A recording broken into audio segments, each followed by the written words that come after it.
যাত্রাটা কেমন ছিল? মন্দির যাত্রা, মন্দির দর্শন সেই লেভেলের দর্শন করালো আমার এই বন্ধু, কারণ ও আগেও জোরে বলো।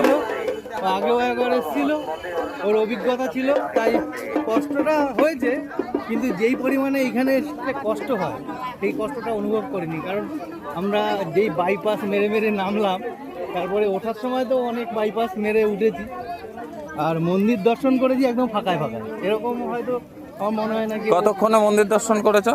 1 ঘন্টায় মন্দির দর্শন। তো লোকে যেরকম বলে 12 ঘন্টা 13 ঘন্টা, সত্যি লাগে 12-13 ঘন্টা লাগে। কারণ আগের বার যখন এসেছিলাম তখন আমারই লেগেছিল 8 ঘন্টা মতো। আর এই বছর মোটামুটি 45 মিনিট থেকে 1 ঘন্টায় মন্দির দর্শন হয়েছে। কারণ সিস্টেমটা খুব ভালো করেছে এবারে, যেহেতু আজকে অমাবস্যা ছিল। স্পেশাল ভিআইপি লাইন সেরকম ছিল না, মানে অনলাইনে মনে হয় 200 টিকিট ছেড়েছিল, সেইটুকুই ছিল। বাট আজকে দর্শনটা ভোরবেলা খুব সুন্দর হয়েছে।